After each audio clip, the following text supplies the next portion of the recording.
Tava preso na gaiola, a história do Amapá é uma pesquisa. O Amapá entra para o cenário histórico quando as expedições espanholas e portuguesas fazem o reconhecimento de suas respectivas posses no continente americano. Navegando pelo Golfão Amazônico, registraram a presença das terras amapaenses em seus documentos. Os habitantes nativos reagiram, mas o arco e a flecha se tornaram ineficazes diante das poderosas armas de fogo do europeu invasor. Impotentes, os nativos morriam na luta, fugiam para o centro da floresta ou cediam ao domínio da escravidão.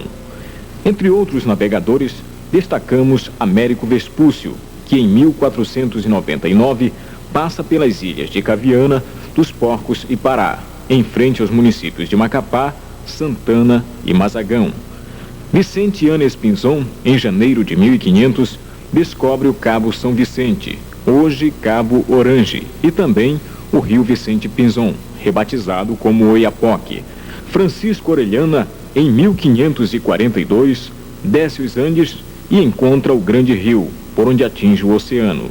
Dá o seu nome ao rio, mas este fica pitorescamente conhecido como Amazonas. Orellana recebeu a investidura de adelantado sobre a região de Nueva Andaluzia, onde estavam abarcadas as terras amapaenses, concessão que não chegou a tomar posse por motivos contraditórios.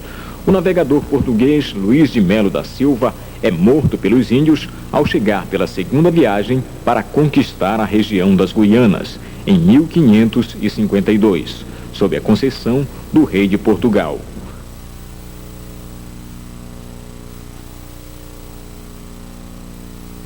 O Tratado de Tordesilhas, como pacto político, deixou fora do processo expansionista o restante dos países europeus. Os mais insatisfeitos passaram a desrespeitá-lo. No século XVII, a situação fica mais acirrada com a união das coroas ibéricas, entre 1580 a 1640. Portugal fica sob o domínio da Espanha e é desativado o Tratado de Tordesilhas. A região da Foz do Amazonas estava praticamente abandonada e sujeita, portanto, às investidas dos ingleses, holandeses e também franceses, espalhados em fortificações nos vários pontos da região, onde praticavam o escambo com os indígenas. Por ninharias europeias, levavam as drogas do sertão, como cacau, algodão, sementes oleaginosas, entre outros produtos de alta cotação no mercado internacional. Tropas portuguesas expulsam os franceses do Maranhão em 1615. Estes refugiam-se na ilha do Maracá, no litoral amapaense, de onde novamente são retirados e se dirigem para um ponto mais ao norte, hoje cidade de Caiena. Em 1616, com a fundação do Forte do Presépio, nasce a cidade de Belém. Os portugueses marcam oficialmente o início da disputa pela conquista e ocupação da Amazônia. Os holandeses são expulsos do Forte Torrego e do Forte Felipe, no município de Mazagão. E de Macapá, os ingleses são retirados do Forte Cumaú ou Maçapá. Nas terras amapaenses, aconteceu sistematicamente a penetração portuguesa, quando Bento Maciel Parente, em 1637, recebeu do rei da Espanha, Felipe IV, a doação da capitania do Cabo Norte.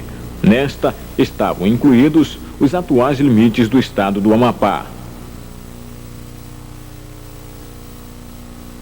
Próximo das ruínas do Forte Cumaú, foi erguido o Forte de Santo Antônio de Macapá, onde hoje está situada uma propriedade particular, às margens do Canal do Norte, no município de Santana.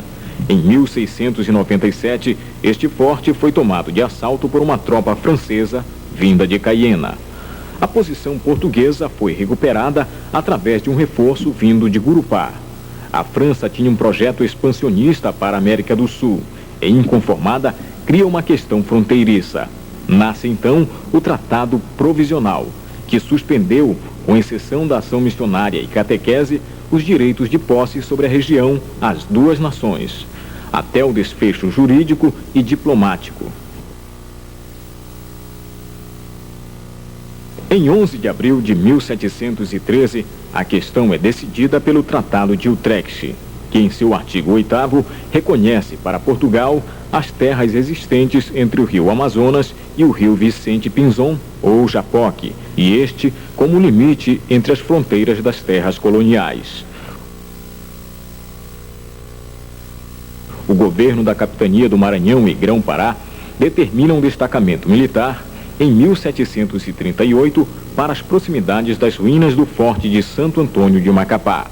Além de iniciar o povoamento, passa a controlar a prática missionária sobre os índios da região, tais como os Maraon, Aruan, Caribe e Tucujus, entre outros.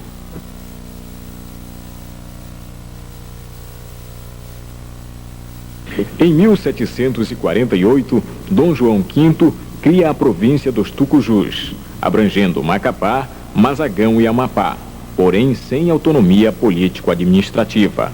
Em 1750, sobe ao trono português Dom José I, que nomeia como seu primeiro-ministro Sebastião José de Carvalho e Melo, o Marquês de Pombal.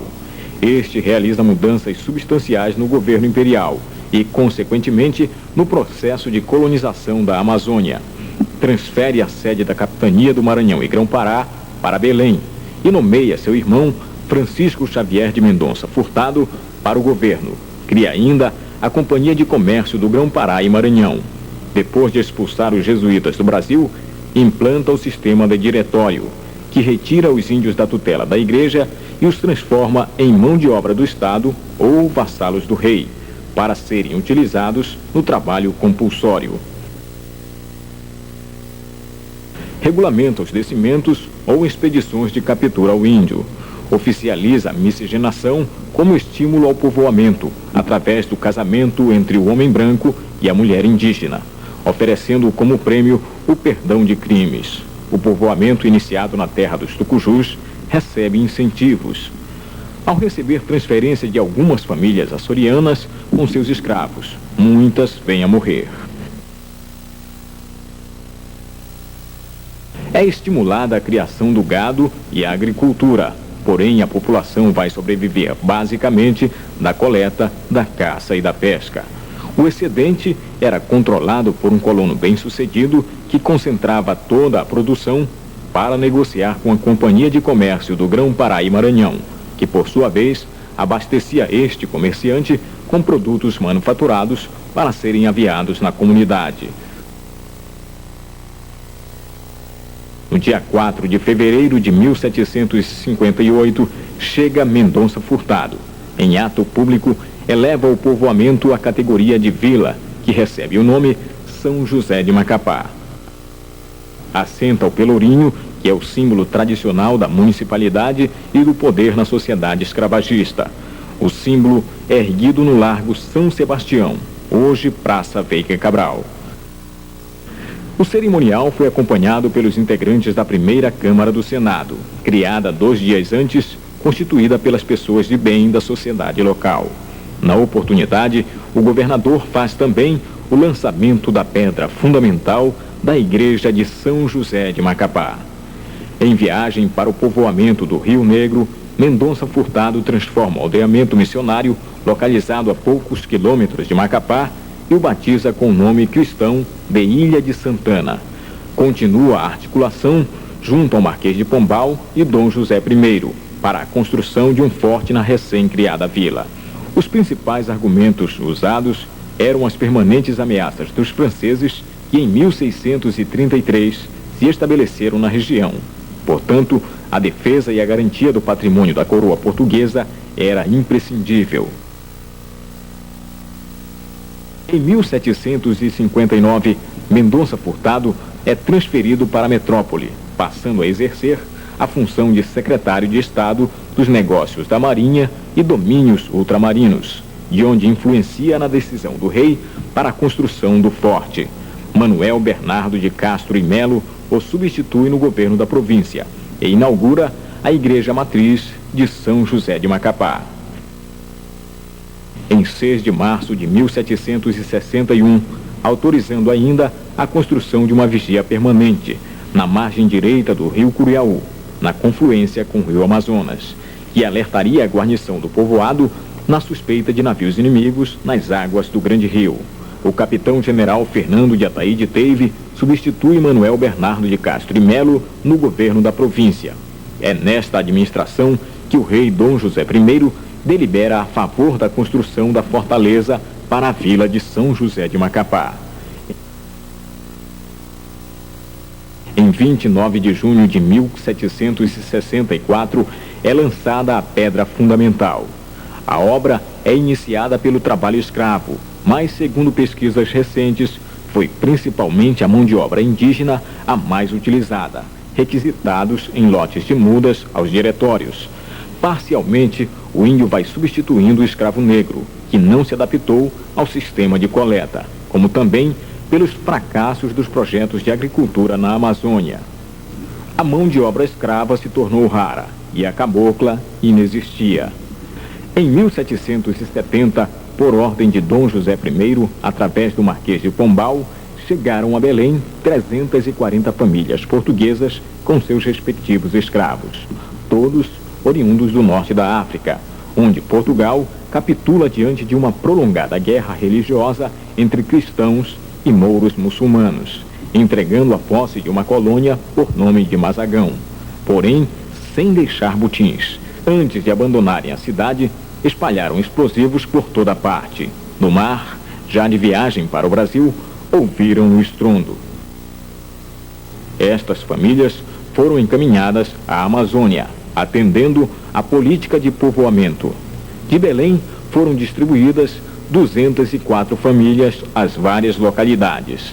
As 136 restantes, Ataíde Teve envia para a recém-construída vila, às margens do rio Mutuacá, que recebeu o nome de Nova Mazagão ou Mazagão Amazônica, em homenagem à ex-colônia ao norte da África. Depois simplesmente foi chamada de Mazagão e hoje é denominada de Mazagão Velho. A criação desta vila tinha como objetivo a implantação de um centro de produção agrícola, a fim de alimentar os construtores da fortaleza de São José. A evolução histórica do município engendrou particularidades culturais, que estão sintetizadas no vasto calendário folclórico. Os progressos e a decadência se antagonizaram numa trajetória marcada pela opressão, luta e resistência. Foi marcante a influência do negro malê, que laços culturais pagãos que mesclaram-se dialeticamente com o pensamento da sociedade colonial através da igreja. Nasceram expressões como Marabaixo, folias de Nossa Senhora da Piedade, de Nossa Senhora da Luz, de São Gonçalo, rodas de samba e batuque. Estas manifestações populares irradiam-se de Mazagão para outras localidades, porém, sem deixar de ser praticadas no local de origem. Todas receberam sutilmente influência particulares de cada povoado, como Igarapé do Lago, Macapá, Maruanum e Curiaú.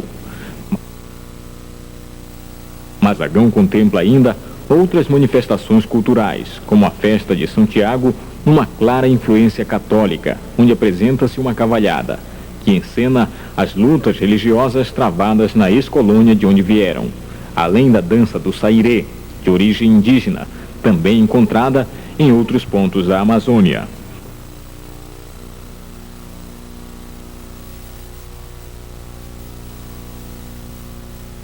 A construção da fortaleza de São José de Macapá durou 18 anos, iniciada em 1764 até 1782. A fortaleza foi inaugurada incompleta, com falta de acabamento no revelim, um compartimento externo do forte.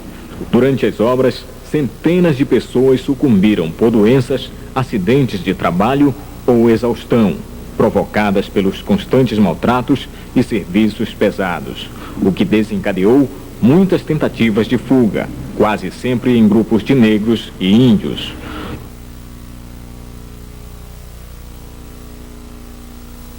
Poucos lograram êxito. Um desses grupos organizou um quilombo às margens de um maravilhoso lago. existem controvérsias neste episódio, que deu origem à histórica vila do Curiaú. Este povoado, ao receber as influências culturais de Mazagão, acrescentou elementos particulares de sua historicidade, manifestado no batuque de São Sebastião, de São Joaquim, de Nossa Senhora da Conceição e o Marabaixo de Santa Maria. Entre as manifestações culturais do povo amapaense, o Marabaixo é a mais difundida.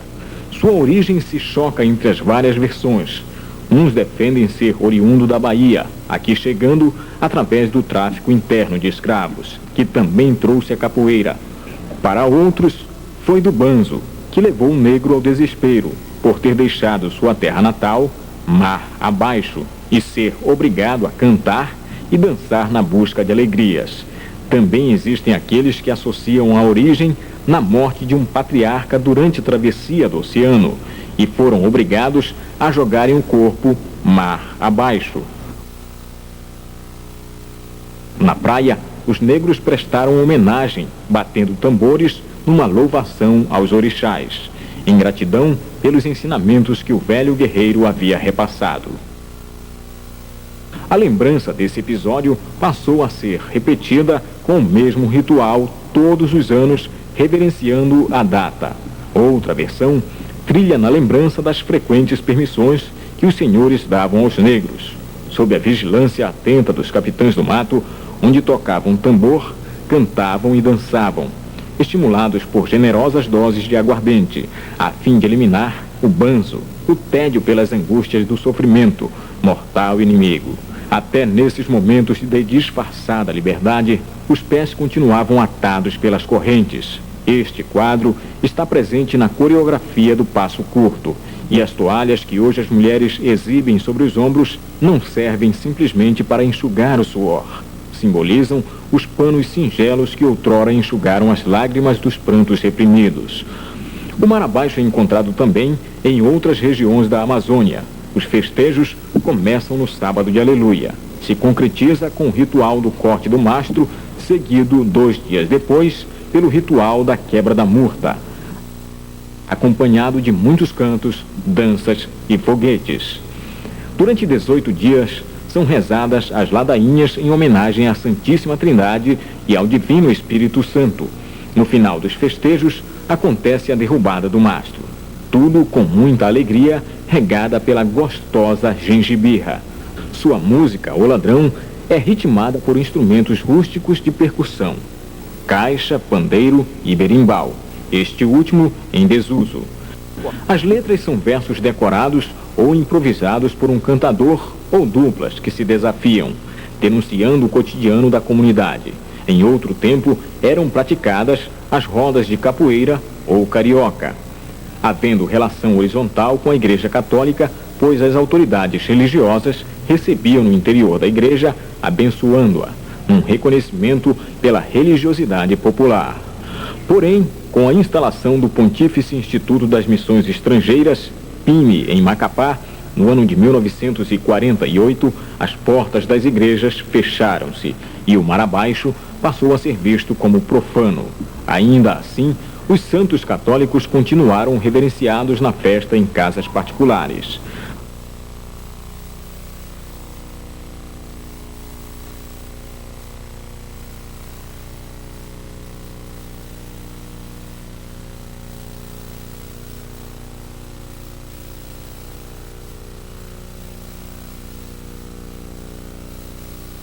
A história do Amapá é afetada quando explodiu em Belém do Pará a cabanagem, em 1838. Considerado o mais significativo movimento popular de toda a história brasileira, que espalhou-se por toda a região da província, chegando às vilas de Macapá e Mazagão, que reagem unidas a favor da ordem, apoiando o governo regencial.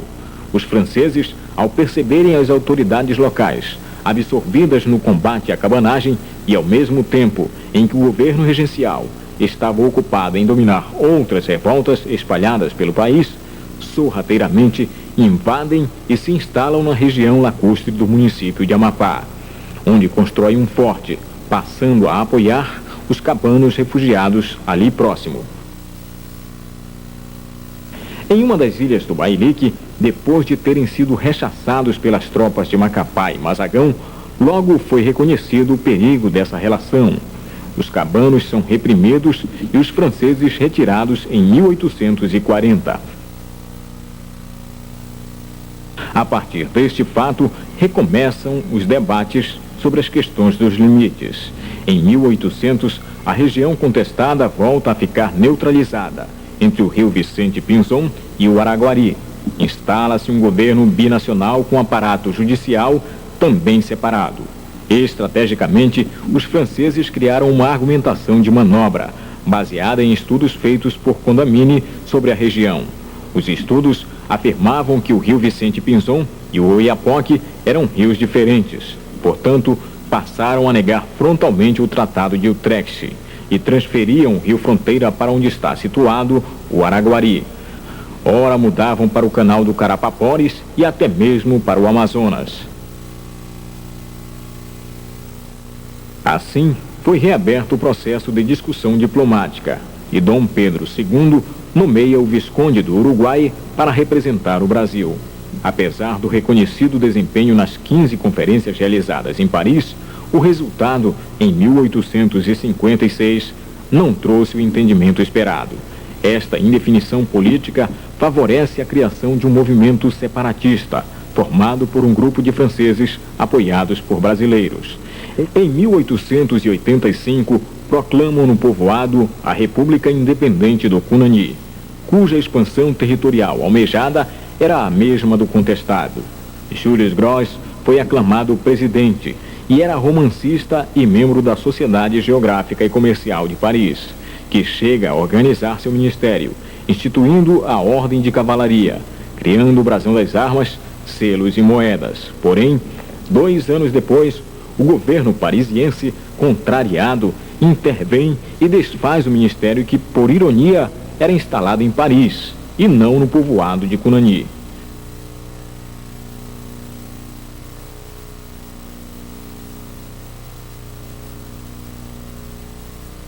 Em 1893, é descoberto o ouro em Calçoene. Rapidamente, cresce o fluxo aventureiro de várias nacionalidades. Intensifica-se o comércio e generaliza-se a violência no seio de cada povoado, como os de Calçoene, Lourenço, Cunani, Cassiporé, Amacana, Gurupi e Amapá. Com a presença do ouro na região, os franceses dobraram seus interesses e logo reforçam o apoio às autoridades, que passam a praticar abusos mesmo diante da indignação e protesto dos brasileiros. No povoado do Espírito Santo do Amapá, os brasileiros estavam excluídos do acesso às minas. Revoltados, organizaram-se depondo o representante francês, Eugênio Voisian, em 10 de dezembro de 1894. É indicado para assumir o governo no contestado o capitão Desidério Antônio Coelho, que 16 dias depois, em Assembleia Geral, demitia-se, propondo um governo na forma de triunvirato. É aceita a proposta e logo são aclamados os nomes para sua formação. Em 26 de dezembro de 1894, Cônego Domingo Maltês, eleito presidente, Francisco Xavier da Veiga Cabral, primeiro vice-presidente, e Desidério Antônio Coelho, segundo vice-presidente, todos com seus respectivos suplentes. O triunvirato toma posse nesse mesmo dia, decidindo sob a orientação de um estatuto baseado na Constituição Federal do Estado do Pará. Passou a administrar a vida social, política e econômica, empenhado em resgatar a soberania nacional das pretensões imperialistas francesas sobre a região, onde já era marcante a presença da nomenclatura francesa, assim como procurou controlar o vazamento do ouro para vários países da Europa, principalmente para a França, através de Cayena.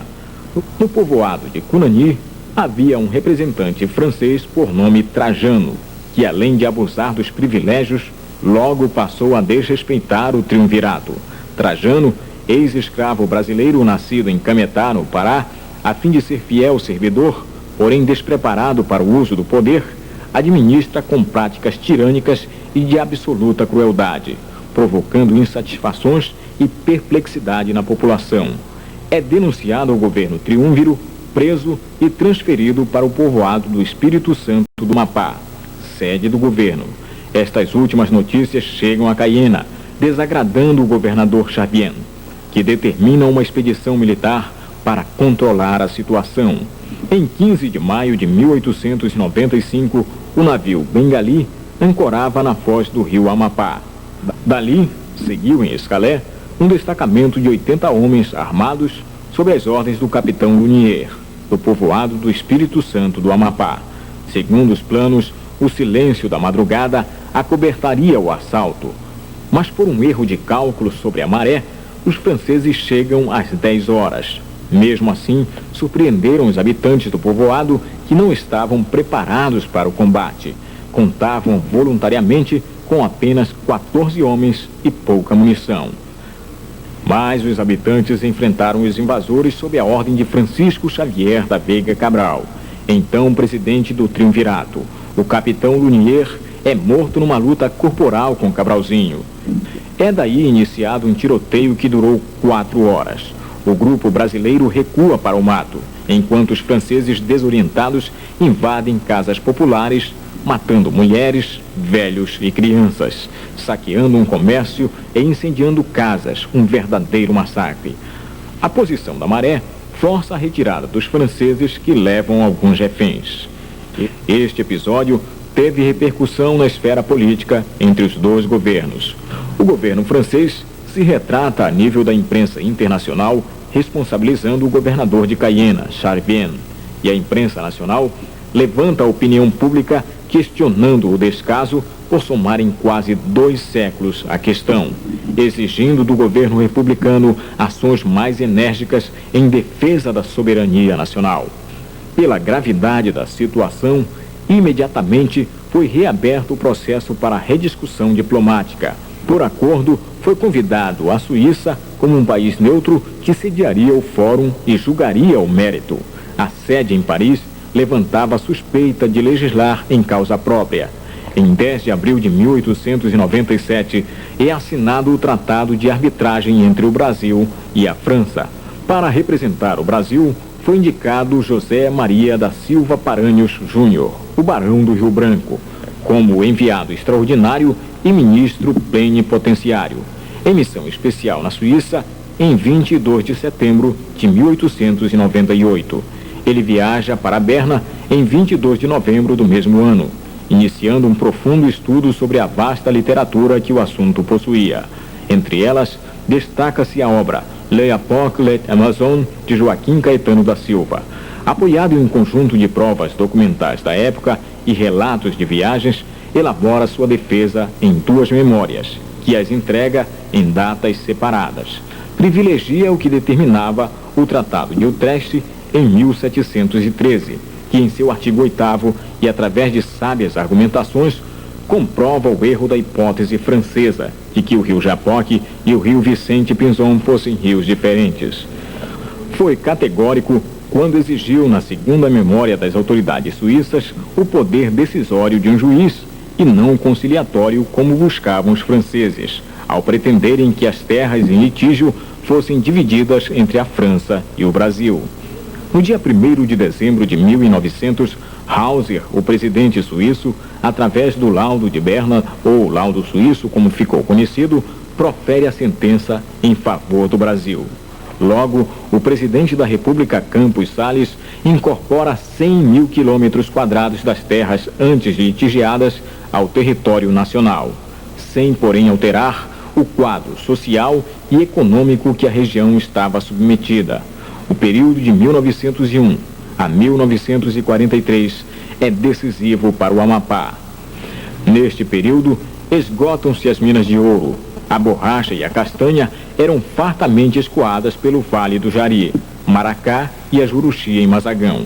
Outras riquezas escoadas pelos rios Vila Nova e Matapi em Macapá, que também transportavam o lucro para Belém.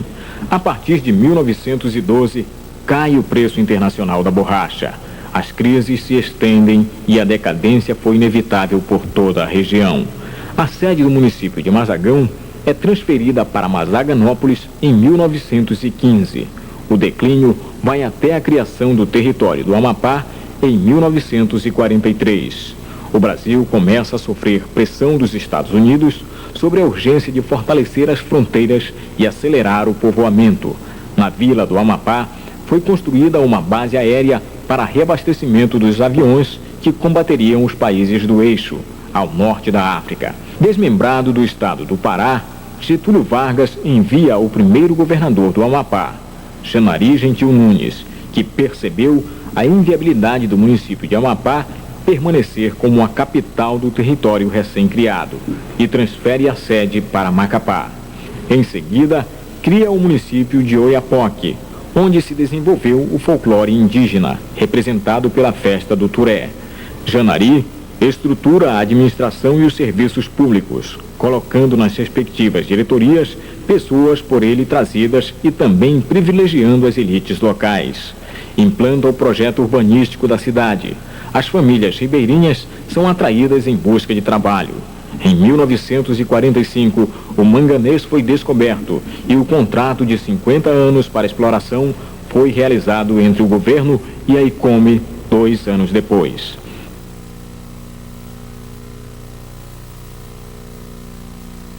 Amilcar Pereira substitui Xanari e cria o município de Calçoene. Xanari Nunes conclamava a população para um esforço concentrado entre o governo e o povo, visando o progresso e o desenvolvimento da região. Era a mística janarística traduzida em populismo.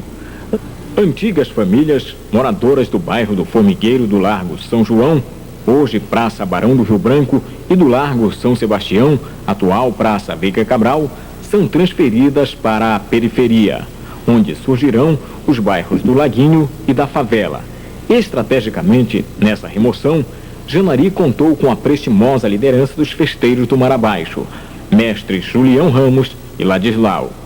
A partir de 31 de março de 1964, é implantado o regime militar no país. Para governar o território do Amapá, chegaram oficiais da reserva, tanto do Exército quanto da Marinha. Seguem o projeto de repressão política e de controle social, procurando imprimir a moralização do serviço público. Neste período, é instalada a empresa Brumasa S.A., ligada à ICOME e à Bethlehem Steel Corporation, para a produção internacional do laminado compensado, explorando o potencial madeireiro da região. Daniel Ludwig inicia a implantação do projeto Jari, gerando a maior favela fluvial do mundo, denominada Beiradinho. A usina hidrelétrica Coraci Nunes entra em atividade para garantir a demanda urbana e industrial de energia. Em Macapá, é criada a estação de captação e tratamento de água. Apesar do esforço, o projeto dos governos militares não atendiam às reais necessidades do povo amapaense. Mas no período de 79 a 85, vem para governar o território do Amapá Aníbal Barcelos, que procura dar cumprimento à Lei Orgânica dos Territórios Federais, numa clara intenção política de transformação desta unidade federativa para Estado da União, e desenvolve um governo voltado para realizações de obras e serviços públicos, destacando a ampliação do serviço rodoviário, eletrificação de cidades e zonas rurais, criando praças e ampliando a rede escolar, rural e urbana.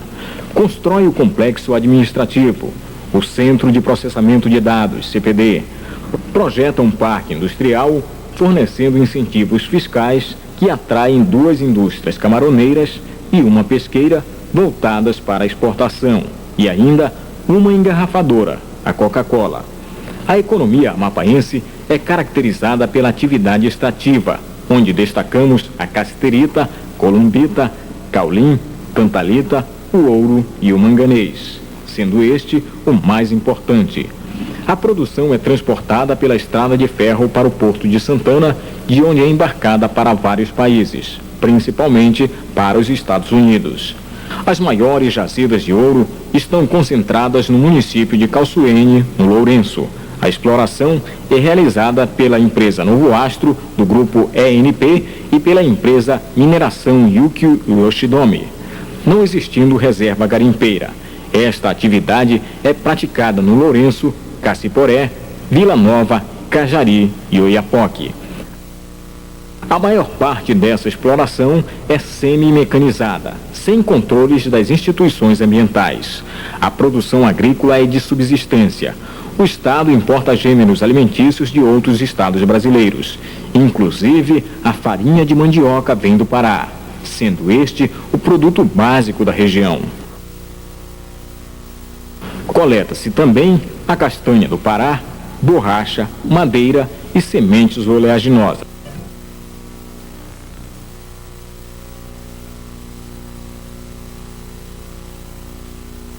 Através do presidente José Sarney, é nomeado para governar o território do Amapá Jorge Nova da Costa, que acompanha as eleições para deputados federais constituintes. Neste governo, são criados novos municípios: Santana, Ferreira Gomes, Laranjal do Jari e Tartarugalzinho. Sua administração foi limitada pela interferência dos deputados federais amapaenses, que partilharam entre si as secretarias de governo, indicando representantes que não se afinavam com o governador. Em 5 de outubro de 1988, é promulgada a nova Constituição Federal da República. Os 6 territórios federais do Amapá e Roraima transformados em estados da União. Em setembro de 89, Collor de Mello vence as eleições presidenciais e Nova da Costa é exonerado. Inconformado com a situação, aciona a justiça que o mantém afastado, ficando na interinidade por pouco tempo Doli Mendes Bolsinha. A decisão judicial é desfavorável a Nova da Costa e Collor de Mello envia Gilton Garcia para governar o estado. Um mandato que dura 7 meses e dias dedicados exclusivamente às conclusões de obras de infraestrutura, visando suprir as complexas necessidades administrativas do recém-criado estado. Entre essas, destaca-se o polêmico Zerão. Aníbal Barcelos, ex-governador e ex-deputado constituinte pelo território do Amapá, vence a primeira eleição para governador do recém-criado estado. Em outubro de 89, ano da eleição dos primeiros 24 deputados estaduais, responsáveis pela elaboração da Carta Magna do Estado, promulgada em 20 de dezembro de 91, e através de uma proposta plebiscitária, o estado do Amapá é redividido. São criados os municípios de Amapari, Serra do Navio, Cutias do Araguari, Porto Grande, Itaubal e Pracuúba. Nesse período, inicia o processo de implantação da Fundação Universidade Federal do Amapá, Unifap, que oferece 9 cursos. Em 1993, é instalada a Zona de Livre Comércio de Macapá e Santana, visando o aquecimento da economia local. A partir desse momento, ocorre considerável aumento de imigrantes para estes centros, agravando ainda mais os problemas sociais existentes no recém-criado estado.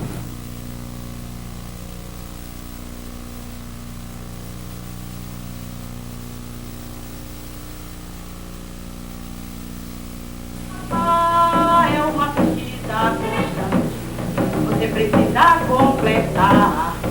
Para amigo estudante, você precisa completar.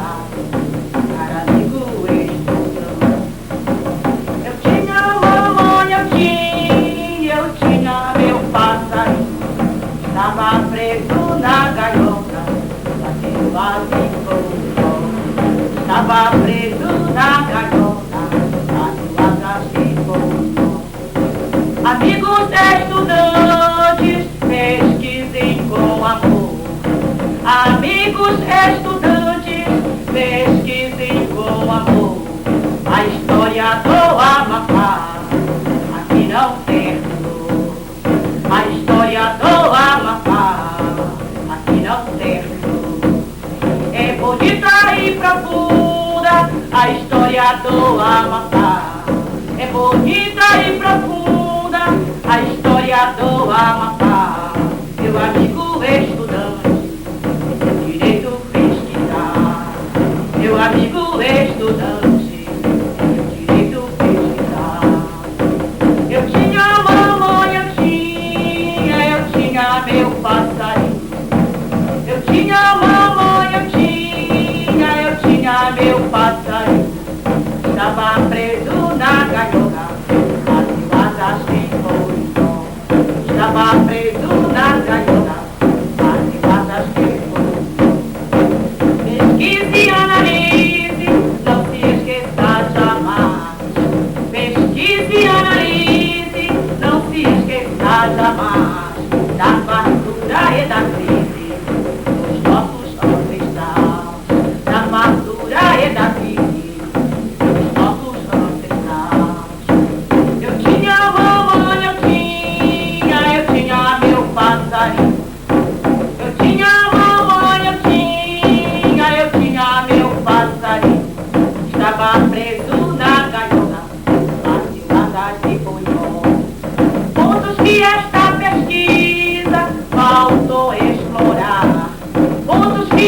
se foi embora. Estava preso na gaiola.